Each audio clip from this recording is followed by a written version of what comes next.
So hello mga kulit-shop, isang magandang hapon po sa ating lahat. Ayan, so nandito na naman tayo sa Sitio Ragatan, Bangkod din ng Cavite. No? Kauulan lang po ngayon.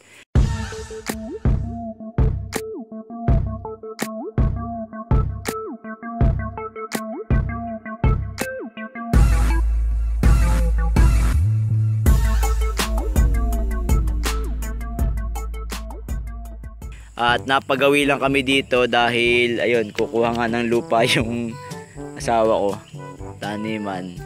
And then kaninang umaga nung ako ay nag-change oil ng ating sasakyan, ayan, nakita ko to doon sa sulok ng aming bahay, doon sa garahe ko, ano. Ayan, so ngayon naisip ko yung tungkol sa temporary and improvised plate.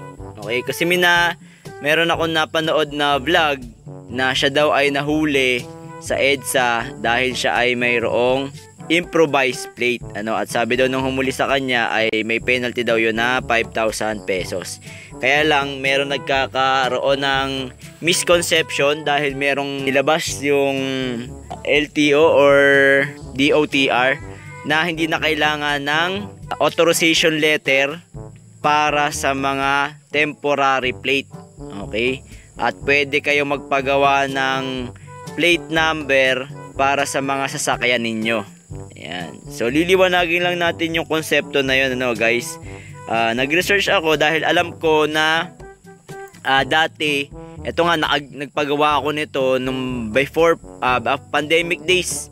No, nagpagawa ako niyan kasi nga yung aking plate number, kung mapapansin nyo, kupas na at yung nasa harapan sira na. So nagpagawa ako nito thinking na pwede, ano, ayan. And then one time na para tayo ng HPG, buti na lang dala-dala natin yung luma nating plate number at pinakita ko na sira na, no, sira na siya at kupas na, kaya nagpagawa ako or nagkabit ako ng ganong plate number.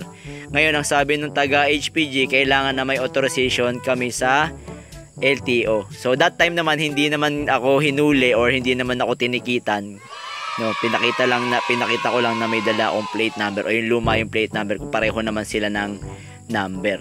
Explain lang niya na pag gagamit ako noon, kailangan ng authorization letter. And upon researching, ayun nga, kailangan nga ng authorization letter. So nandoon kung ikaw ay magpapalit ng bagong plate number, nasira yung plate number mo or nawala, para makapag-request ka ng bago, at dahil nga hindi pa naman agad maire-release yung bago mong plate number na ini-request, kailangan mong kumuha ng authorization letter para mayroon kang temporary or improvised plate na magagamit. Okay, so ganun. At hindi tayo pwedeng mag-alter ng kahit ano dun sa ating plate number. Hindi tayo pwedeng magdikit ng kahit ano or ating siyang lalagyan ng kahit ano. Ayan, sa plate number natin. Violation din po yun. Alright, so liwanagin lang po natin ano ba pag sinabi nating, doon muna tayo sa temporary plate muna pala. So pag sinabi natin temporary plate, ini-issue na mga dealership with pending the release of the actual physical license plate for newly registered vehicle. Ayan, so dealership po ang nag-i-issue niyan. Then made by vehicle owners whose vehicles still do not have assigned license plate but were registered prior to the release of the memorandum circular. So prior to that, na wala pa silang na-release na license plate, yung vehicle owner ay pwedeng gumawa or magpagawa ng o gumamit ng temporary plates. Okay? Number 3, use of vintage vehicle owners whose vehicles have been officially registered under the Vintage Vehicles Regulation Act. So dahil nga po yung mga vintage vehicle natin, usually wala na yung plate number, at since na may re-register nyo muna siya as vintage vehicle, pwede tayong gumamit ng temporary plates.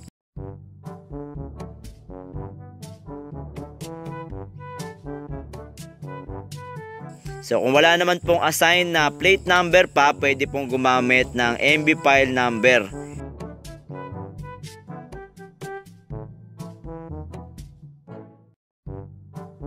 So temporary license plates do not need an authorization to use. Hindi na nga natin kailangan ng authorization yon.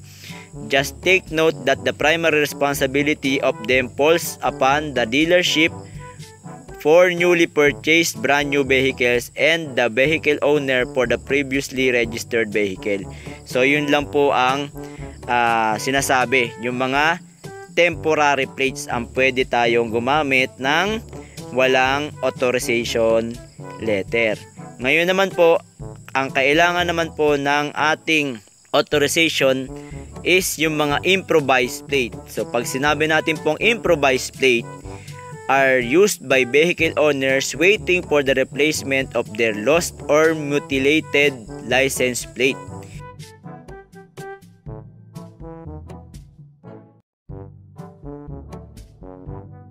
The difference to temporary plate is that improvised plates required an authority or permit to use from LTO. Yun. So pag improvised plate po, ang ibig sabihin nawala or nasira ang inyong plate number, meron na kayong existing plate number at nasira or nawala po yun at kailangan nyo pong humingi ng panibagong license plate.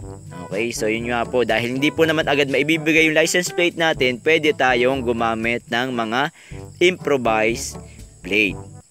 The primary responsibility falls upon the vehicle owner.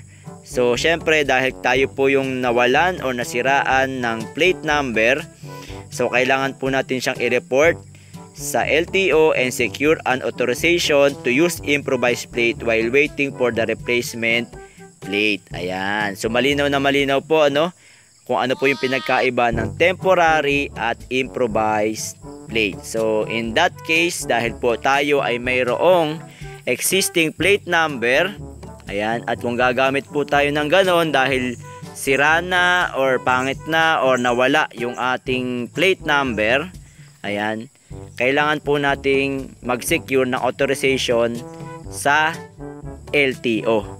So hinahanap ko po yung aking nakita na requirements para dun sa authorization, pero hindi ko na po makita yung site kung saan ko hinanap at hindi ko na rin makita yung requirements. Pero sa pagkakatanda ko, ang alam ko po para makahingi kayo ng authorization letter to use improvised plate is po meron kayong affidavit of loss dun sa inyong nasirang or nawalang plate number, and then i-report nyo siya sa LTO. Ayan. So siguro 2 years before ko nakita yung requirements na yun. Ngayon hindi ko na po makita. At meron nga po silang ibinigay or inilabas na mga guidelines kung paano po tayo gagamit ng temporary and improvised plate. So meron pong susundin na guidelines para dyan sa bawat vehicle, So akin na lang pong ipa-flash sa screen kung ano-ano po yung mga guidelines para dun sa ating paggamit ng mga temporary and improvised plates.